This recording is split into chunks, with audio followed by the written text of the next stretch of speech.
복음을 이해한다. 복음을 이해해야 구원받는 믿음이 되죠. 복음을 이해하는 것은 거듭난 사람들이 할 수 있도록 하신 하나님의 복입니다. 선택받은 사람들, 구원받지 못한 상태에서는 복음을 이해한다는 것이 가능하지가 않습니다. 그렇지만 염려하지 않아도 되는 것은 선택받은 사람에게는 하나님의 은혜가 임하여 복음을 이해하고 믿도록 하나님께서 도우신다는 거예요. 그래서 성경은 말씀하기를 에베소서 2장 8절에 이렇게 말씀합니다. 다 같이 읽습니다. 너희는 그 은혜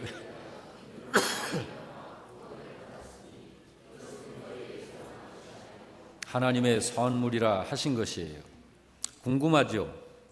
그렇다면 나는 택함 받은 사람인가 하는 거예요. 택함 받은 사람인가 아닌가. 나는 지금 이렇게 이 자리에 나와 앉아 있는데 여러분, 이 부분에 대해서는 염려하지 않아도 됩니다. 적어도 여러분과 저는 이 부분에 대해서는 염려하지 않아도 돼요. 왜 그러냐면 여러분은 이미 하나님께 택함을 받은 분들이 맞기 때문에 그렇습니다. 하나님께 선택받은 사람에게서 있는 것이 있어요. 그것이 여러분들에게 다 있어요. 그러므로 여러분은 그런 것들로 인해서 염려하지 않으셔도 됩니다.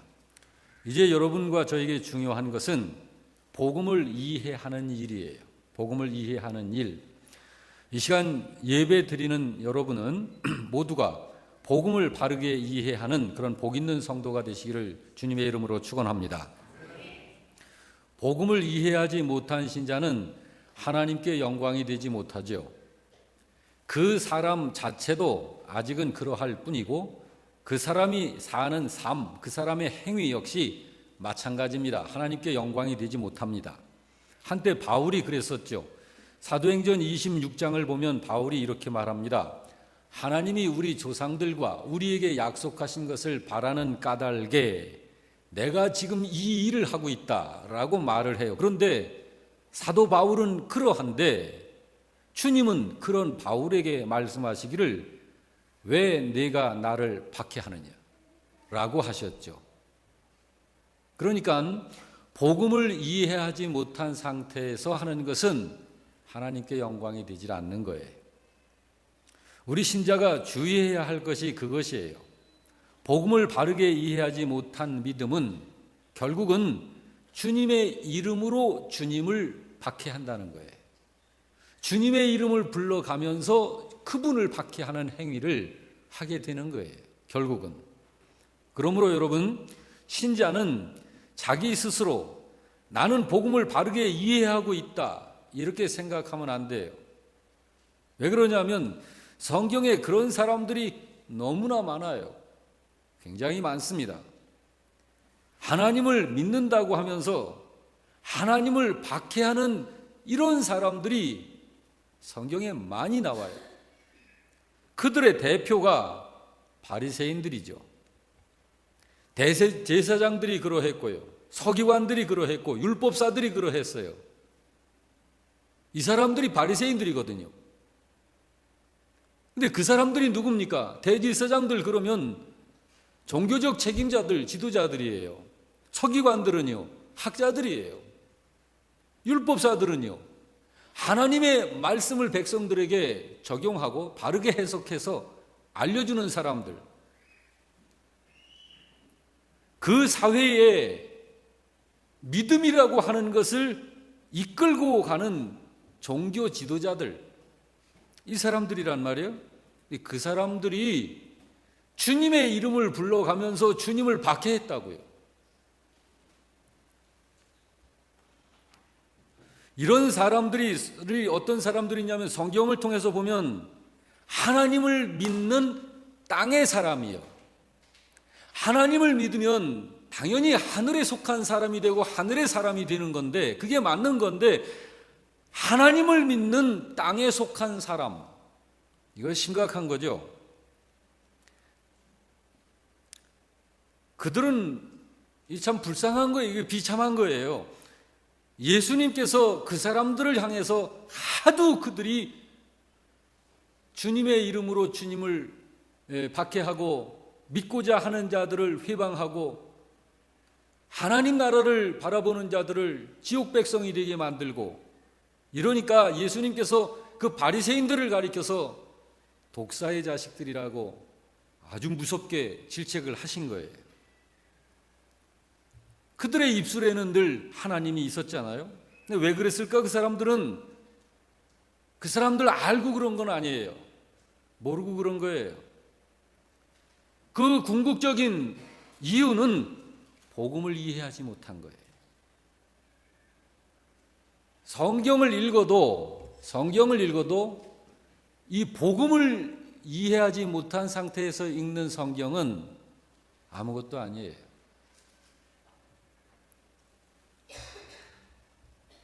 그러므로 여러분, 교회적 신분, 신앙적 신분이 중요한 게 아니라 복음을 제대로 이해해야만 하나님께 합당한 믿음을 갖게 되는 것입니다. 신자가 복음을 제대로 이해하는 일은 우리가 옷을 입을 적에 첫 단추를 제대로 끼우는 것하고 같아요. 자, 옷을 입을 적에 첫 단추를 어긋나 끼워 놓으면 반드시 그 단추를 풀기 전에는 그건 잘못되는 거예요. 전부 다. 그거하고 똑같아요. 부디 우리 교회는 복음을 바르게 이해하고 믿는 그런 신자가 되시기를 축원합니다.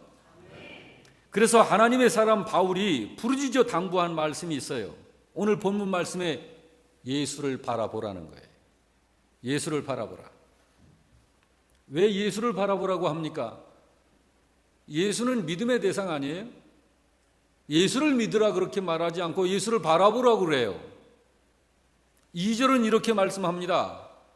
믿음의 주요 또 온전케 하시는 이인 예수를 바라보라. 한마디로 말하면 예수님을 바라봐야만 복음을 바르게 이해하게 되니까 예수를 보라는 거예요. 여러분, 복음을 바르게 이해할 때만 나타나는 현상이 있어요. 첫째는 예수님을 닮아갑니다. 둘째로는 믿음이 온전해집니다. 이것이 복음을 바르게 이해할 때만 나타나는 현상이에요. 믿음의 연륜, 그것도 좋습니다마는 오래 믿고서 정말 복음을 받아들이지 않는 신자들이 많다는 거 여러분 생각하시기 바랍니다. 부디 언제든지 무엇에든지 예수님 바라보면서 사시기를 주 이름으로 축원합니다. 2절을 우리 다시 한번 보십시다. 믿음의 주, 시작. 믿음의 주요 그는 그 앞에 있는 기쁨을 위하여 십자가를 참으사 부끄러움을 개의치 아니하시든지 하나님 보좌 우편에 앉으셨느니라. 여기 보니까 예수님을 바라보라 그랬는데 예수님이 어떤 분이라고 그래요? 믿음의 주가 되시는 분이다. 자, 믿음의 주가 되시는 분이시다. 그리고 또 하나, 신자의 믿음을 온전한 믿음 되도록 하시는 분이 예수님이시다. 그러므로 예수님을 닮아 있는 모습을 회복하지 않으면 하나님 나라에 합당한 사람이 되지 못하는 거예요. 여기 예수님이 믿음의 주가 되신다는 것은 두 가지 의미가 있는데, 하나는 예수께서 믿음의 주인이 되신다는 말이에요.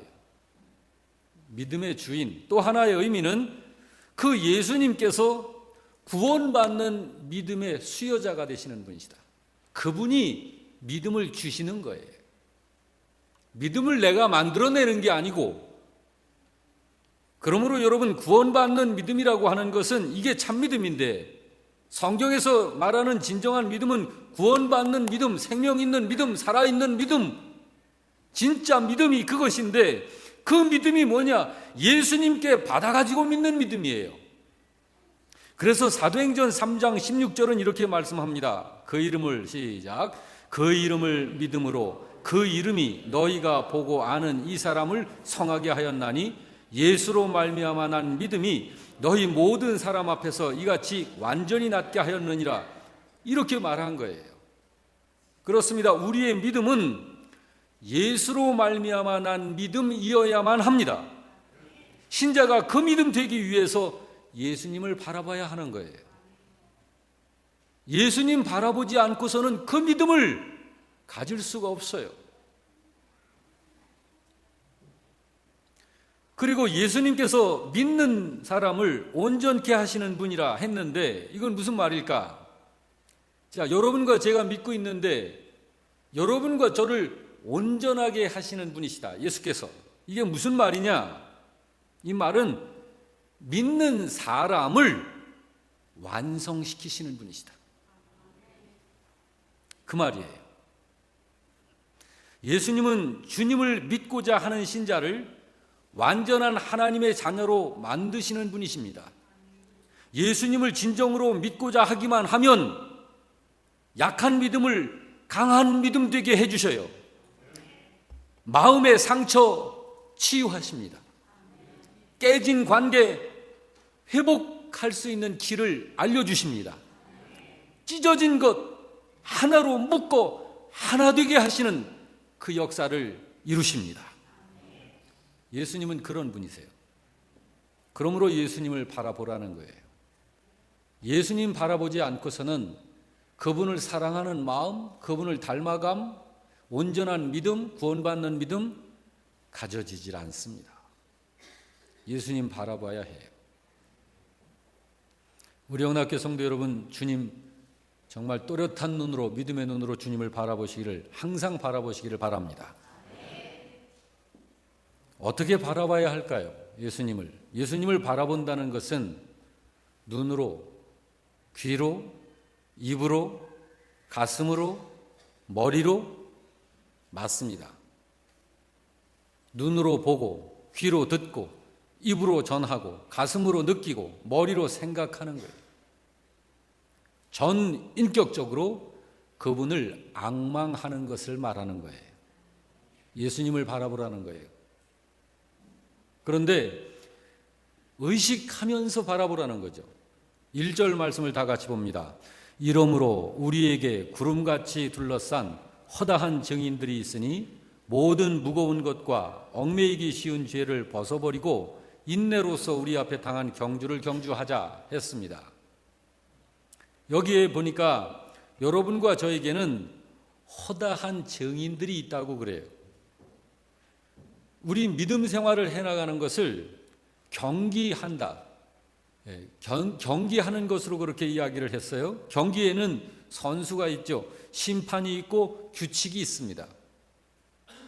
반칙 경기를 하면 심판이 보지 못한다고 해도 관중들이 다 보죠. 그러니까 야유를 하죠. 나의 일거수일투족을 다 보는 사람들이 보고 있다는 거예요. 그런 믿음의 경기를 지금 저와 여러분이 하고 있는 것입니다. 그래서 우리의 행위는 참으로 중요한 거예요. 우리의 행위 눈에 보여지는 거예요. 그리고 몰래 해도 나중에 보면 다 알더라고요. 몰래 한 것도. 우리들의 행위가 얼마나 중요한지 마태복음 16장에 보니까 하나님께서 각자 심판을 하신다. 그런데 행한 대로 심판을 하신다고 그래요. 행위가 이만큼 중요해요. 그뿐만 아니라 우리 입술의 언어도 얼마나 소중한지 로마서 14장을 보니까 이렇게 말씀해요. 각자 자기의 입으로 하나님께 직접 고하게 된다. 이 세상을 살 때 했던 모든 말들에 대해서 자기 입술로 하나님 앞에 직고하게 된다. 12절 말씀에 그렇게 말씀하지 않습니까? 이러므로 우리 각 사람이 자기 일을 하나님께 직고하리라. 직접 고한다. 직접 고한다. 이렇게 우리들의 행위가 그렇게 중요해요. 그러므로 우리들이 나를 보고 있는 많은 증인들이 있다고 하는 걸 인식하면서 예수님을 바라보고 살아야 돼요.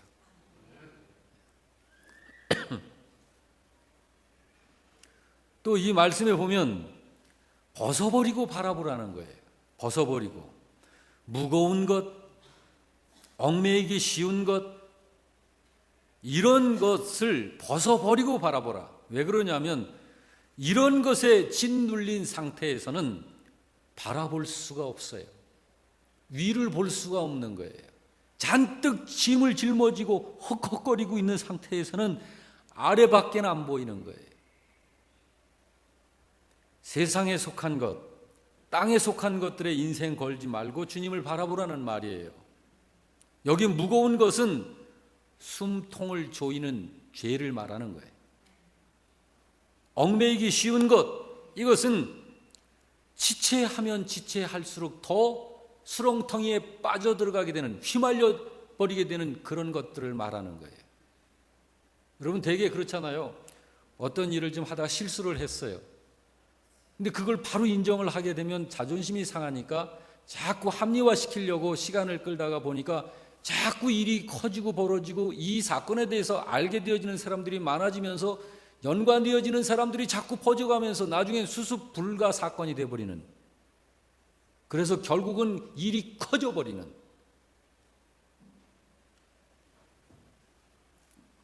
얽매이기 쉬운 것들, 그런 것들 말하는 거예요.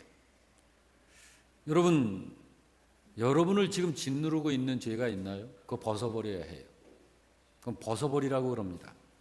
시간이 갈수록 점점 여러분을 얽매여 억죄어 갈 수 있는 그런 것이 있습니까? 그런 것도 다 속히 포기하고 내려놓으라는 거예요. 벗어버리라는 거예요. 그래야 예수님을 제대로 보게 됩니다. 그런 것들을 짊어지고 있는 상태에서는 주님이 잘 안 보여요. 주님이. 그리고 하나 더, 주님을 바라볼 때 인내하면서 바라보라고 그래요. 인내가 뭔가요? 인내는 참는 거죠. 참는 거예요. 참는 거. 인내의 모델은 예수님이십니다. 예수님처럼 하면 돼요. 어금니 꽉 깨물고 참으면 돼요. 참으면. 예수님의 인내를 좀 잠깐 소개해 드릴게요. 3가지입니다. 첫째는 십자가를 참으신 인내예요. 십자가가 뭔가요? 십자가는 죽음입니다. 죽음의 인내, 죽음의 고통입니다. 예수님은 죽음도 참으셨어요. 예수님께서 십자가를 참으신 이유가 뭘까요? 여러분과 저를 위해서입니다. 그래서 참으신 거예요. 이렇게 예수님의 인내는 십자가를 참으신 인내고, 또 하나 부끄러움을 참으신 인내예요.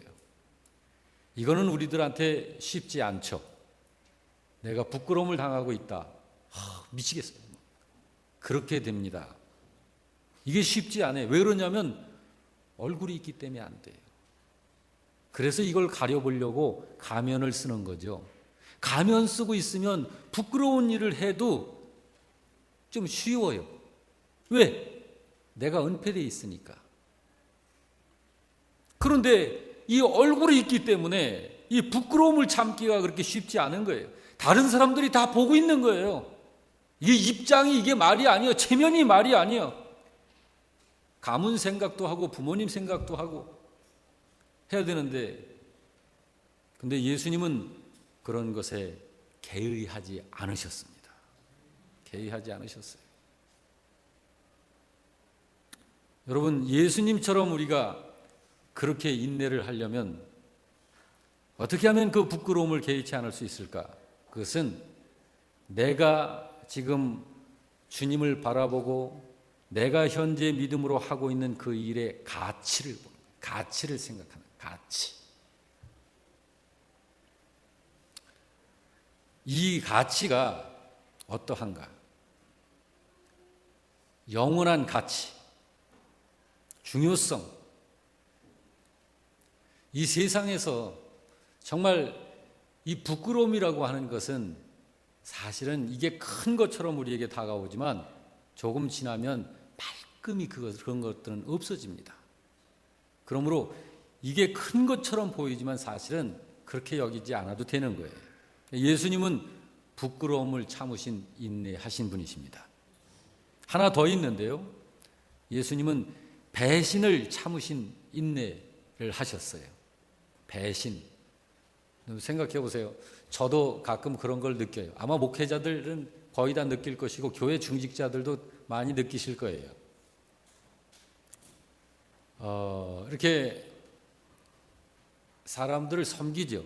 사랑하고 섬기죠. 근데 가식으로 하지는 않지 않습니까? 우리들은 믿음을 가진 사람들이니까 진정 어린 사랑, 진정 어린 섬김을 해요. 마음을 열고 해요. 뭐 다른 게 없어요. 속에 뭐 아직 안 보이는 다른 게 있는 게 아니라 그냥 오픈해서 투명하게 말과 행동으로 그렇게 하는데 배신을 당합니다.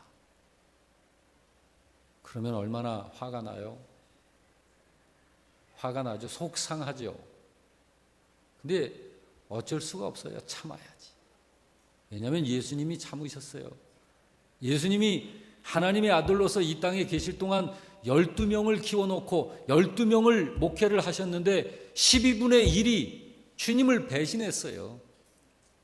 배신자, 3년 동안 내가 키워낸 제자라고 하는 자가 그 주를 향해서 죽음의 칼을 들이대고 목을 겨누는 거예요.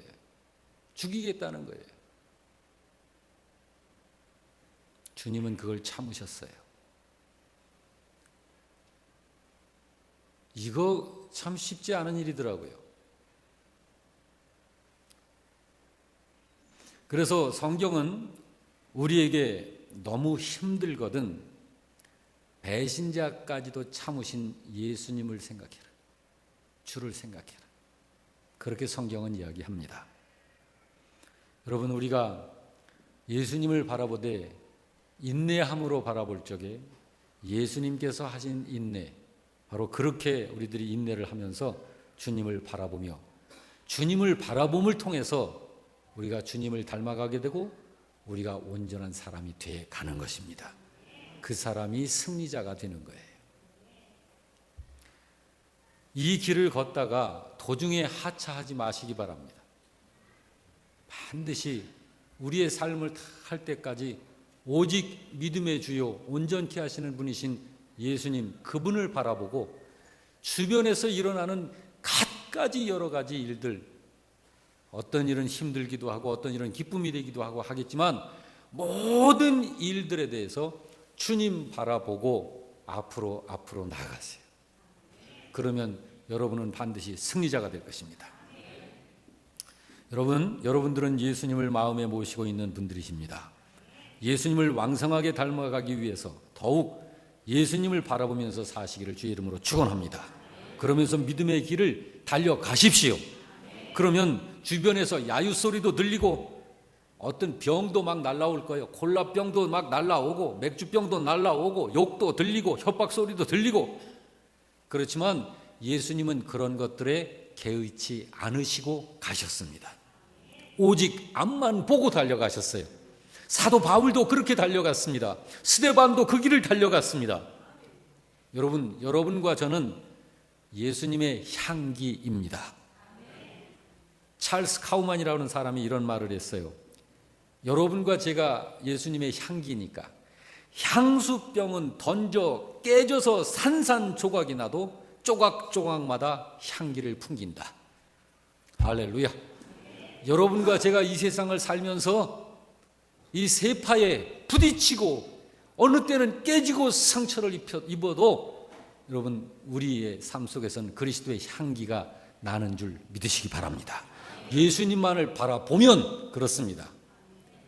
언제든지 예수님만을 바라보시고 앞으로 전진하며 달려가시길 주의 이름으로 축원합니다. 아멘.